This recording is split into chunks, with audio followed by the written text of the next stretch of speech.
Consideró que era inmoral exhumar un cadáver para hacer una prueba de ADN. Depende única y exclusivamente del perdón de la presidenta. Si la presidenta ejerza ese perdón en la medida en que lo ejerza, puede ser de conmutación de la pena o no conmutación. Claudio Alba, camionero en Castellón, fue acusado por un triple crimen que no había cometido.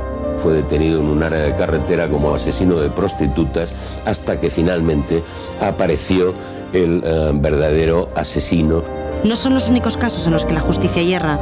Un albañil de Barcelona fue acusado de robar y violar a una empleada de una gasolinera. Era inocente. Como este hombre de Cádiz al que acusaron de tener enterrados en su jardín los huesos de su mujer desaparecida.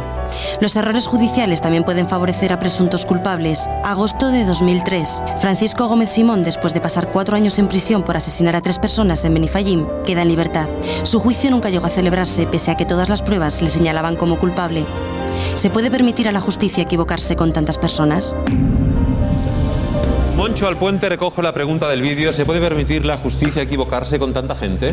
No, y sobre todo lo que no se puede permitir equivocarse es en el caso del corredor de la muerte de Estados Unidos, cuando está clarísimo que los que tienen dinero para permitirse una defensa extraordinaria suelen salir muy beneficiados, y los que no tienen dinero para tener un abogado y un abogado de oficio son condenados a muerte sin pruebas. Claro. Bueno, es que la justicia, perdona, es que la justicia, tú decías antes que la justicia era cara. La justicia es cara porque los abogados son carísimos. Por ejemplo, la justicia es gratis. Por ejemplo, los abogados porque este señor por emitir un veredicto no cobra nada. Perdón, sin embargo, perdón, no son los abogados. Bueno, algo cobrará. Algo cobrará. Pero quiero decir, los peritos también son caros. El tener que aportar muchas veces pruebas porque durante la fase de instrucción no hay medios y no se han aportado quizá policialmente, no se han hecho las averiguaciones o investigaciones pertinentes, y tiene que ser la parte la que lo haga a su propia instancia y a su costa. Entonces eso es lo que hace que la justicia sea cara. Pero si además, no cobrarais las minutas que cobráis, te aseguro que la gente sería mucho más barato y la gente acudiría más. Yo de todas maneras estoy de acuerdo con Moncho. Yo creo que algo hay que felicitarnos, es que en este país no haya corredores de la muerte. Yo creo que esto es una salvajada y me felicito que en mi país estas cosas estén tan lejanas, ¿no? Y vuelvo a lo mismo. Nosotros no conocemos otro mejor sistema para intentar evitar linchamientos, para intentar que la gente no tome la justicia por su mano. La única manera que se nos ocurre razonable, democrática y que la humanidad ha ido creando es someterla a un juicio en el que las pruebas de un lado y las pruebas de otro se contrastan, y ahí puede haber testigos que nos dicen la verdad y puede haber jueces que se equivoquen.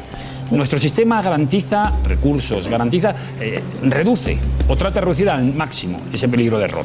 Pero efectivamente puede producirse, esto es verdad. Todos hemos visto muchas películas en las que... Demasiadas, yo creo. Quizá demasiadas, no lo sé, en las que nos hemos hecho una idea, aproximada o no, de lo que es un juicio, de lo que es un tribunal popular, ¿no?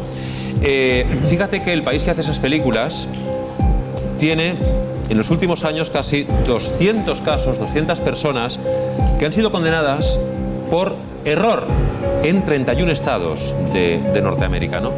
Javier Nar, ¿qué te sugiere este dato? Porque estamos hablando de la primera potencia del mundo, estamos hablando de una, se supone que envidiable democracia, ¿no?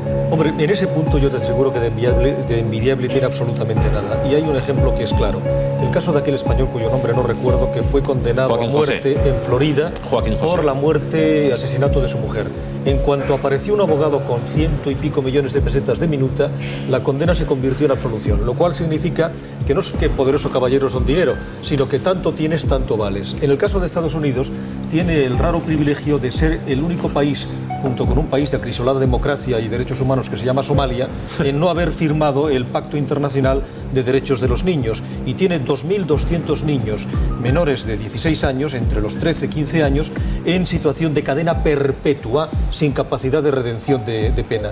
Estados Unidos es un horror, y ciertamente en el aspecto judicial, por no hablarte de Guantánamo, que eso ya es el colmo, y lo que significaría delitos de secuestro y de tortura que se practican en este momento bajo el paraguas del Patriot Act norteamericano. Francamente, no tiene nada que ver con lo que yo entiendo por qué es la justicia, y con toda la contradicción que yo tengo con la justicia española y la insatisfacción que me produce, estoy inmensamente satisfecho de que la justicia para mí sea la española y no la norteamericana. La semana pasada... Sí, Moncho. Los 2.000 que has dicho, todos pobres. Naturalmente. Es que claro, es que los pobres son además culpables. Y sin embargo, en Estados Unidos también los estamentos más bajos de la judicatura los elige el pueblo. Bueno, no los elige el pueblo. Sí, vamos a ver. El Supremo los elige el partido que está en el poder y luego lo cual es la vinculación. El partido que está en el poder y el pueblo tiene un poco que ver. No, hombre, el Supremo lo elige el partido que está en el poder, pero los jueces de proximidad, los de los pueblos los eligen en los pueblos. Eso es tremendamente peligroso, por una razón. En el momento en el que un juez sea el juez, por eso de la proximidad y de la cuestión de que tiene más sensibilidad de lo que ocurre, simultáneamente es el juez más influenciable y el juez con menos objetividad sobre lo que tiene que juzgar. Yo no quiero un juez próximo. La semana pasada supimos que un padre, por llamarle de alguna forma, un hombre, había violado 2.496 veces a sus 3 hijas. ¿Sabéis cuándo pasó esto? Pues mientras disfrutaba de un permiso carcelario de 3 días. Bueno, pues ya... No es que las violara 2.500 veces en 3 días. Es que cada vez que disfrutaba de un permiso carcelario de 3 días, sistemáticamente violaba a sus 3 hijas. Realmente esto nos deja perplejos, atónitos, impotentes, hechos puré, ¿no? Nos cuesta digerir este tipo de noticias. Otro dato preocupante es que, y a ello vamos ahora, es que muchos presos delinquen, cometen sus crímenes, se portan peor que nunca, justo cuando están disfrutando de un permiso carcelario. Los permisos penitenciarios están en tela de juicio. El asesinato de una mujer en Palma de Mallorca a principios de año a manos de su exmarido durante un permiso carcelario ha hecho saltar las alarmas. El asesino pidió un permiso con motivo del Día de Reyes. Siguió a su exmujer hasta la cabalgata y ante los ojos de sus 2 hijos de 3 y 5 años, la asesinó a cuchilladas. Yo creo que con que haya 1, 2, 3 casos en que no funcione es suficiente para que esto cree una gran incertidumbre, una gran alarma social. No sé hasta qué punto está funcionando. Este hombre torturó, vejó y asesinó a 2 jóvenes en prácticas en Hospitalet de Llobregat mientras gozaba unos días de permiso por su buena conducta en prisión. Ocurría en octubre de 2004. A sus 36 años, Pedro Jiménez García ha pasado los últimos 20 entre rejas. En abril de 1992, durante una salida de 6 días, violó a otra mujer. Cada asunto es bien distinto. Cada persona, cada delito incluso por la que está cumpliendo una pena, incluso sus circunstancias y en función de por qué se le otorga ese permiso, es bien distinto a otro caso. No existen 2 casos completamente iguales. Se da la circunstancia que el asesinato y la violación son los principales delitos que cometen los presos con permisos penitenciarios. ¿A quién hay que pedir responsabilidades? Yo no veo tan claro que un juez, insisto, no tenga nunca ninguna responsabilidad cuando ha cometido un error de apreciación. Un juez al que se le escapan 5 violadores que reinciden y vuelven a cometer una tropelía, creo que se le debe de relevar de esa responsabilidad por su propio bien y sobre todo por el bien de la sociedad. El 25 de junio de 1992, Olga Sangrador, una niña de 9 años, fue violada y asesinada por Valentín Tejero, un delincuente que en ese momento disfrutaba de un permiso penitenciario.